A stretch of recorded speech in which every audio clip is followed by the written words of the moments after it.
Hello students and welcome to the PSBI. Students, मैं नीरज कुमार आप सभी का पीएसबीआई में बहुत बहुत स्वागत करता हूं। तो आज का जो चैप्टर हमारा होने वाला है ये क्लास 8 का चैप्टर 7 है, जो बहुत ही इंटरेस्टिंग चैप्टर है। जिस चैप्टर का नाम क्या है, सेल के बारे में हम लोग पढ़ने वाले हैं। अब ये सेल होता क्या है, आइए हम लोग देखेंगे इस क्लास में, और यही चीज़ हम लोग समझेंगे कि सेल क्या होता है, तो उसके बारे में हम लोग बारीकी से जानेंगे। देखिए, सबसे पहले हम लोग जानेंगे कि सेल का मतलब होता है कोशिका। ठीक है, सेल का मतलब क्या होता है, कोशिका। और हम सभी को पता है कोशिका जो है हमारे जीवन की आधारभूत और संरचनात्मक इकाई है, यानी कि यूनिट है, जिससे हमारा पूरा सेल जो है, हमारा पूरा बॉडी जो है, यही सेल से मिल करके बनता है। The unit of living material. ठीक है, सेल के बारे में कहा गया है, पहला टॉपिक हमें पढ़ना है। फर्स्ट हम लोग को पढ़ना है the unit of living material. जो भी लिविंग मटेरियल है उनके जो क्रियात्मक या फिर उनकी जो इकाई है, यूनिट का मतलब क्या होता है, उसका जो इकाई है वो क्या है। कह रहा है कि look at a tiny piece of animal और प्लांट थ्रू माइक्रोस्कोप। आ रहा है कि किसी भी पौधे या किसी भी जानवर के जो छोटे से पार्टिकल्स को अगर आप माइक्रोस्कोप से देखते हैं तो क्या होगा, you will be see that is made by of a large number of tiny parts. तो हम लोग क्या देखेंगे कि वो जो बना हुआ है ना, वो बहुत बहुत छोटे छोटे पार्ट मिल करके, जो बहुत बड़ी संख्या में छोटे छोटे पार्ट मिल करके बने होंगे। Each of this part is called cell. और ये एक एक पार्ट को क्या बोला जाएगा, सेल बोला जाएगा। तो सेल क्या हो गया, cell is the unit of living material. Cell क्या हो जाएगा, जितने भी लिविंग मटेरियल होते हैं ना उनके यूनिट हो जाएंगे, यानी कि उनके इकाई होते हैं, उसे हम लोग क्या बोलते हैं, सेल बोलते हैं। A plant is made of a cell. एक प्लांट, एक पौधा जो होता है वो भी क्या होता है, सेल से मिलकर के बना होता है। An animal is made of a cell. और एनिमल भी क्या होते हैं, सेल से मिलकर के, कोशिका से मिलकर के बने होते हैं। एवरी प्लांट और animal is made of one और मोर सेल। अब दुनिया में जितने भी प्लांट और जितने भी एनिमल होते हैं ना, ये सभी किससे मिलकर के बने होते हैं, ये सभी सेल यानी कि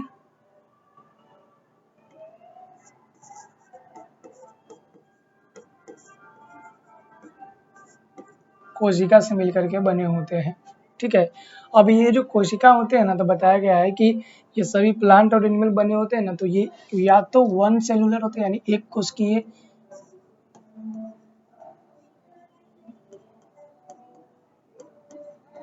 एक कोशिका से मिलकर बना होगा, या फिर बहु कोशिकीय होगा, बहु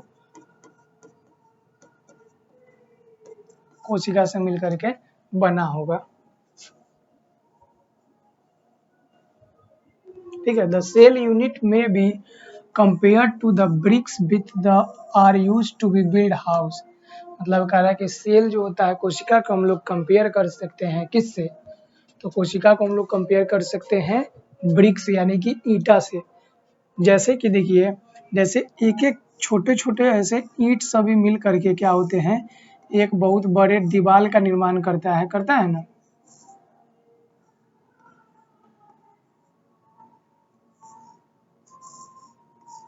इस प्रकार से छोटे छोटे सेल सब मिल करके किसका, एक दीवार का निर्माण करता है। उसी प्रकार ये जो ब्रिक्स है, ब्रिक्स मीन्स क्या होता है, ईंट होता है।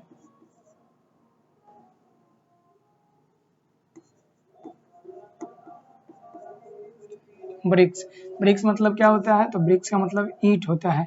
तो ये जो जितने भी से बने होते हैं ना, तो ये बॉडी, हमारा बॉडी भी होते हैं, ये बहुत छोटे छोटे इस टाइप का सेल से मिलकर के हमारा बॉडी का निर्माण होता है। ठीक है, टिश्यू का निर्माण होता है, यानी कि ऊतक का।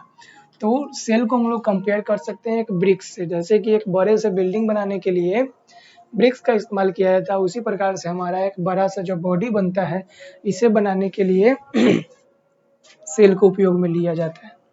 The bricks can be joined together in a many different ways to make structure of different shape and size. कहा जा रहा है कि ईटा का जो है हम लोग अलग ईटा को एक साथ जोड़ते हैं और अलग अलग तरीके से हम लोग इसका इस्तेमाल करते हैं। और इसका इस्तेमाल किस लिए करते हैं? क्योंकि इससे हम लोग अलग अलग साइज का अलग अलग आकार का बिल्डिंग बनाते हैं। In much the same way all organism are made of different arrangement of cell. तो जैसे हम लोग ईटा को अलग अलग टाइप से अरेंजमेंट करते हैं ना, उसी प्रकार से सेल भी अलग अलग जीवों को बनाने के लिए अलग अलग टाइप से इसका अरेंजमेंट होता है। अलग अलग तरीके से ये क्या होता है, व्यवस्थित होता है।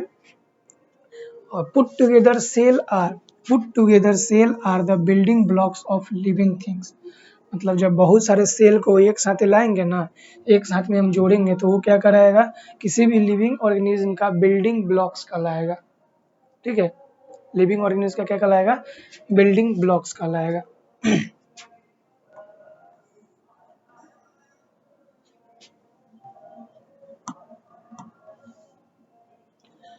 Cell is living unit. एक सेल क्या है, एक छोटा जो सेल जो होता है, देखिए ये सेल है, इसको बहुत छोटा होता है, लेकिन इतना माइक्रोस्कोप में ऐसे जूम करके आपको बताया गया है। तो a cell is a living unit. एगो सेल जो होता है, बॉडी का एक जो सेल होता है, ये क्या होता है, लिविंग यूनिट होता है, सजीव होते हैं। Each cell in a organism live its on life. किसी भी ऑर्गेनिज्म में, किसी भी जंतु में एक सेल जो है वो अपना खुद का जीवन जीता है। ठीक है, प्रत्येक सेल अपना खुद का जीवन जीता है। जैसे कि हम इंसान हम अपना जीवन जी रहे हैं और दूसरा इंसान को भी अपना जीवन जी रहा है, उसी प्रकार से हमारे बॉडी में जितने भी सेल लगे हुए हैं वो प्रत्येक सेल अपना जीवन जीता है और अपना मृत्यु भी प्राप्त करता है सेल। अब वो एक सेल क्या करता है, it takes in oxygen, digest food, produces energy and expels waste, it keep itself alive and reproduce itself.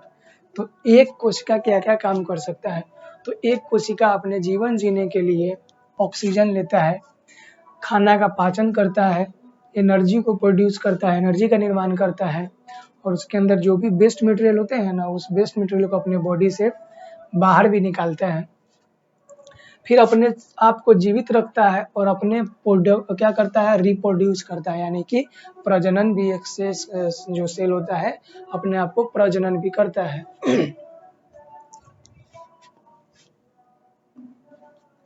At the same time, it make it possible for the organism and whole to carry out of life function। अब क्या कहा गया है ये देखते हैं। कहा गया a cell is the smallest unit of structure and function in an organism। एक ऑर्गेनिज्म में एक सेल जो है, a cell is the smallest unit of structure and function in a organism। एक ऑर्गेनिज्म में एक सेल जो है वो सबसे स्मॉलेस्ट यूनिट होता है और स्ट्रक्चरल क्या होता है, फंक्शन होता है एक सेल का।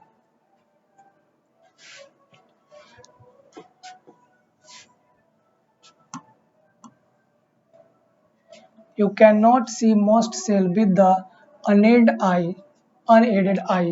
You need to microscope to see the cell। कहा जा रहा है कि कोशिका को हम लोग जो है ना अपने नंगी आंखों से हम लोग नहीं देख सकते हैं। उस कोशिका को देखने के लिए किस चीज की आवश्यकता होगी, तो उसे देखने के लिए हमें माइक्रोस्कोप यानी कि सूक्ष्मदर्शी की आवश्यकता होगी। This instrument was introduced to you in chapter 2, the object to the see in a place whole or a section of a slide। The slide is placed on the stage of microscope which is the focus। अभी जो microscope के बारे में हम लोगों ने chapter 2 में पढ़ा हुआ है, उसके अंदर क्या होता है, एक स्टेज होता है जिसके ऊपर में हम लोग जिस चीज़ के ऊपर सेल को देखना है उस चीज़ को डालते हैं और माइक्रोस्कोप को उसके ऊपर फोकस करते हैं, जिससे क्या होता है, हम लोगों को वो चीज़ दिखाई देता है। Preparation of a microscope slide. अब हम लोग देखेंगे माइक्रोस्कोप का जो स्लाइड बनाते हैं वो कैसे बनाएंगे उसके बारे में।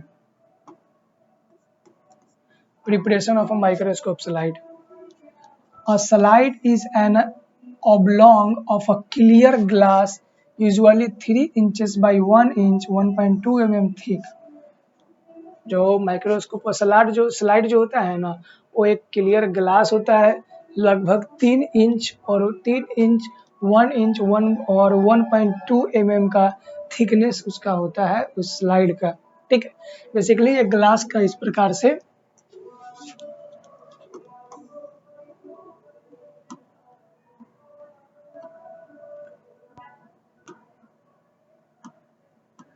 इस प्रकार का एक ग्लास का शीट होता है जो 3 इंच का होता है, 3 इंच का होता है, और इसका जो थिकनेस होता है ये कितना होता है, इसका थिकनेस 1.2 mm होता है। ठीक है, you can make a slide of object to the see under microscope in the flowing step. तो माइक्रोस्कोप में किसी भी चीज को देखने के लिए ना, सबसे पहले उसका हमको स्लाइड बनाना होगा और उस चीज को उस स्लाइड के ऊपर रखना होगा, तब जाके वो हमें माइक्रोस्कोप में दिखाई देगा। तो उसे बनाने के लिए हम लोगों को ये 3-4 स्टेप हम लोगों को फॉलो करना होगा कि माइक्रोस्कोप में देखने के लिए एक स्लाइड को कैसे बनाते हैं उसके बारे में। पहला टेक अ क्लीन स्लाइड, एक क्लीन स्लाइड लेना है मतलब ग्लास का, with a dropper place of a drop water in the centre of the slide. और एक ड्रॉपर में हमको पानी लेके एक ड्रॉप उसके ऊपर क्या रखना है, पानी रखना है। ठीक है, सेंटर में, स्लाइड के सेंटर में। फिर क्या होगा, दूसरा नंबर क्या करना है हमें, using a brush gently put in the object on the drop of a water on the slide. If the object is transparent, stain with the stable chemical so that can be easily observed. पानी डाल के उसे brush से पहले हम लोगों को clean करना है। ठीक है, फिर थर्ड स्टेप में क्या करना है,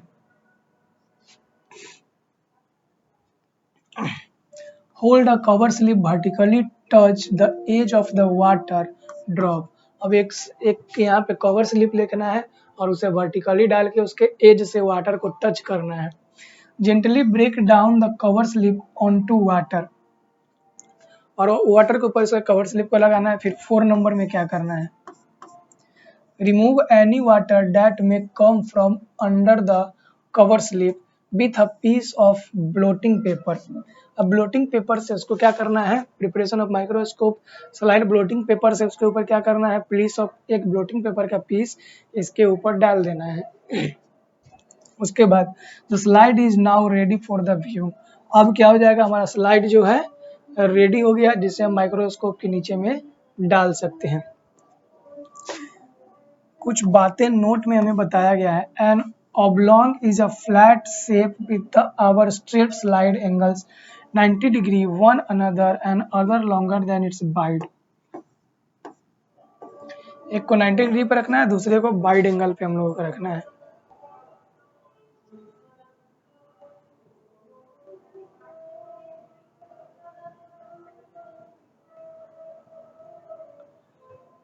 To observe the cell structure in onion skin. अब हम लोग को यहाँ पे बताया गया है, यहाँ पे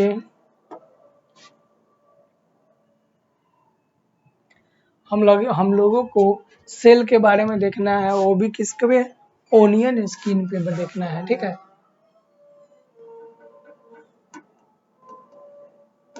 ओनियन स्किन के बारे में।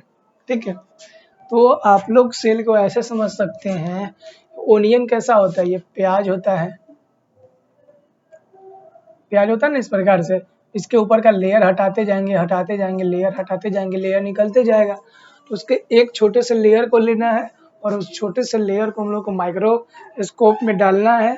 तो माइक्रोस्कोप में डालने के बाद हमें उसका जो होगा सेल के, हमको क्लियरली जो हमारा सेल जो होगा वो हमें दिखाई दे देगा। तो स्टूडेंट्स, आज की क्लास में हम लोग इतना ही देखेंगे। अब इससे जो आगे की जो चीज़ें हैं, आगे की जो बात है, वो हम लोग अगले क्लास में देखेंगे।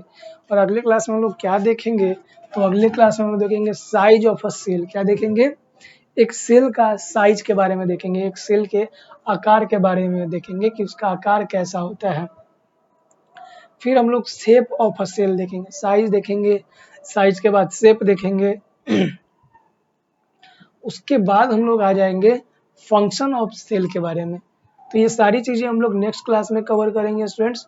तब तक के लिए धन्यवाद, मिलते हैं हम लोग नेक्स्ट क्लास में। ठीक है।